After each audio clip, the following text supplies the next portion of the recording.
stop everything, because the internet just lit a match under the most explosive royal rumor yet, and the smoke is drifting straight toward Harry and Meghan's front door. It's marvelous that we have this terrific family. I wrote a very critical book of Prince Charles 4 years ago, which he hated. The Oprah interview. In those months when I was pregnant, all around this same time. Before the British royal family. But I think the public mood towards Catherine is so beneficent. Tom Bower has stepped back into the spotlight, and he didn't come whispering. He came with a stack of questions that have people gasping, arguing, and spiraling down rabbit holes at 2 a.m. The focus? Not palace politics, not Netflix deals, not memoir drama. The kids, Archie and Lilibet, and the storm around their beginnings that just refuses to die. Before anyone clutches pearls, these are claims, suspicions, and long-circulating rumors Bower is revisiting, not proven facts. But in the court of public opinion, that distinction sometimes gets lost in the noise. And right now, the noise is deafening. If they go ahead and slander the royal family.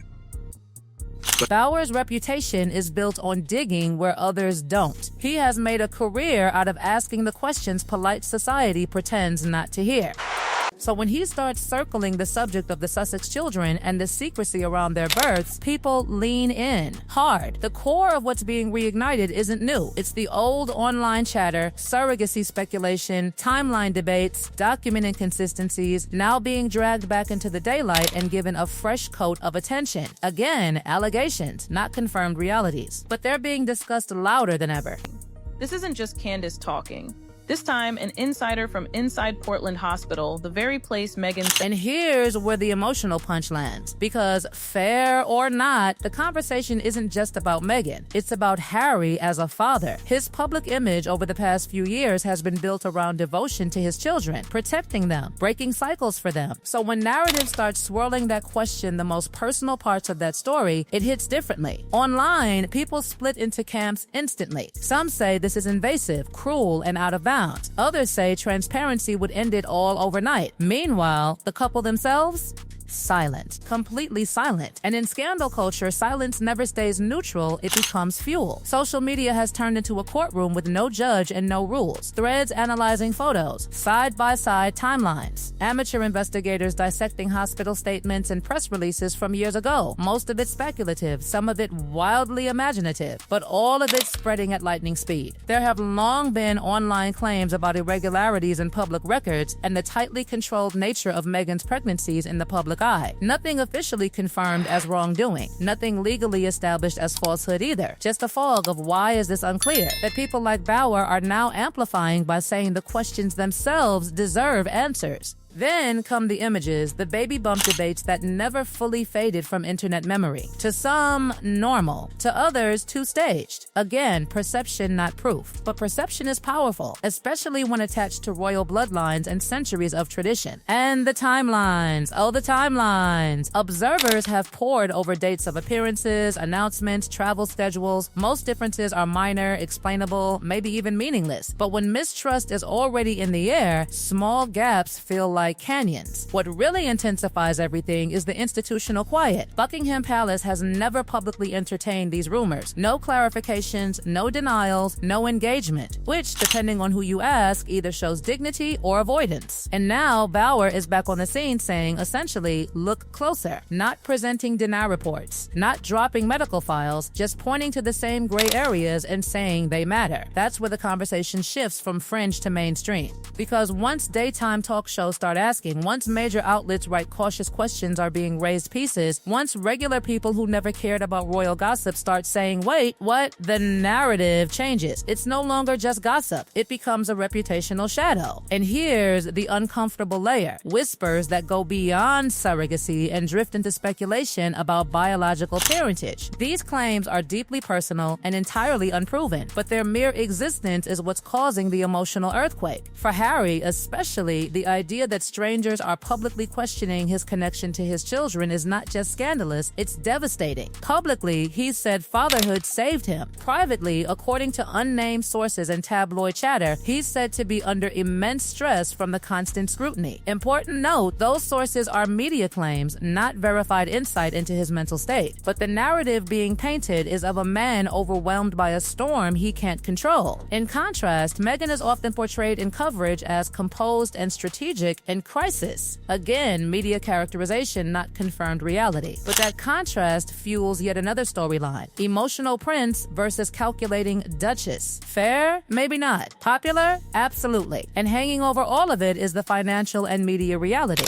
Their deals with streaming platforms and publishers keep them in the public eye. Retreating into total privacy isn't simple when your livelihood is storytelling. So every controversy becomes content adjacent, whether they like it or not. Which brings us to the question echoing everywhere, why not just prove it? The call for not confirmation trends in comment sections daily. Supporters argue they owe no one medical proof. Critics argue one test could silence everything. It's a stalemate powered by principle on one side and suspicion on the other. The longer the silence lasts, the more the debate mutates. For some, it's about privacy rights. For others, it's about royal legitimacy. For many, it's just high drama in an already chaotic royal saga. And through it all, two children who did not ask for this sit at the center of a global guessing game. That's what makes this different from past Sussex controversies. Interviews fade. Books get remaindered. Family feuds cool off. But questions about birth, identity, and lineage, those stick. They become part of the long-term narrative, whether resolved or not. Right now, Tom Bauer has essentially reopened a case the internet never closed. He hasn't delivered verdicts, he's delivered spotlight. And once that spotlight turns on, it's very hard to switch off. And just when you think the temperature can't rise any higher, the conversation shifts from rumor to legacy. Because this isn't just tabloid chatter that fades when the next celebrity meltdown happens. This is the kind of narrative that lingers, reshapes reputations, and follows people for decades, fair or not. Right now, Harry and Meghan aren't just battling critics, they're battling uncertainty. And uncertainty is far more dangerous than a single bad headline. A scandal with an answer can be managed. A scandal built on unanswered questions, that becomes permanent background noise. Supporters argue this entire wave is cruel, invasive, and rooted in people feeling entitled to private medical details that no family owes the public. They say the couple has already drawn a boundary around their children, and demanding proof of anything crosses a line. From that perspective, the silence isn't suspicious, it's protective. Critics see the same silence and reach the opposite conclusion. They say when public figures build brands, documentaries, and interviews around our truth, people expect clarity when major doubts explode.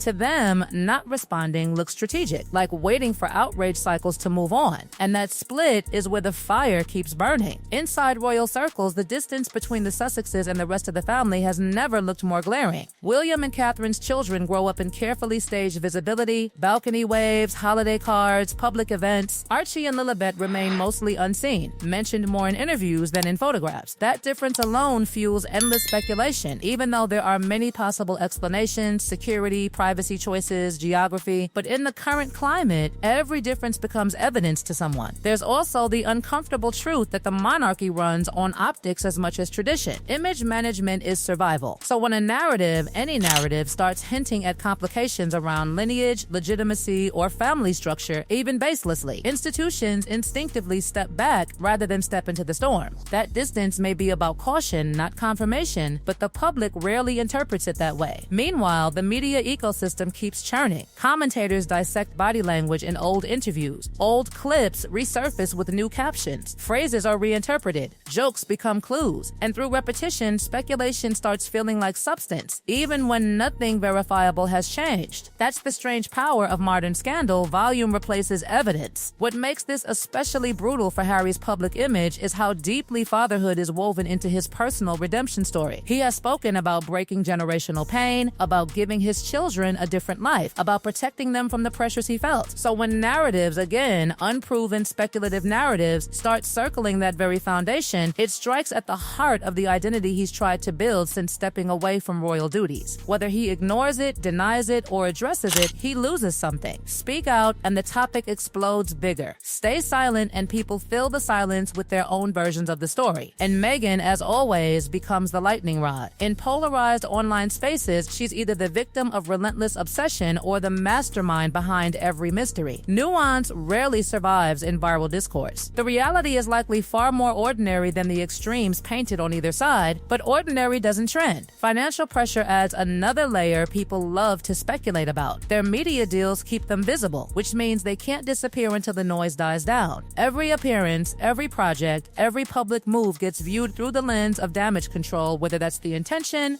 or not. So they're trapped in a paradox. The spotlight fuels the rumors, but stepping away from the spotlight threatens the deals that support their independence. And through all of this, the loudest demand online remains the simplest: just prove it. It sounds easy in comment sections. In reality, it involves medical privacy, children's rights, and setting precedents that most families, royal or not, would be deeply uncomfortable with. But logic doesn't compete well with curiosity, and curiosity is winning the engagement war. The longer this continues without resolution, the more it morphs from a question into a narrative arc, one that biographers, documentaries, and future world historians will have to address, even if only to say, these were the rumors of the time. That's the real impact here. Not a single headline, not one interview, but the slow cementing of a mystery era around Harry and Meghan's post-royal life. Tom Bauer didn't provide lab results. He didn't release documents. What he did was far more powerful in the media age. He reopened a door people had stopped loudly knocking on and reminded everyone it was still unlocked. Now the story moves on its own. Every new appearance by the couple will be viewed through this filter. Every mention of the children will spark fresh comment threads. Every silence will be interpreted. Every statement will be dissected for hidden meaning. That's the cost of living in a narrative vacuum. Other people write the story for you. Whether this all fades like past controversies or becomes a permanent footnote in modern royal history depends on one thing: information. Either clarity eventually arrives and shuts the door, or the questions remain just unanswered enough to echo for years. Right now, we're in the echo phase, and in the world of royalty, reputation isn't just personal, it's historical. Personal, it's historical. Personal, it's historical. Personal.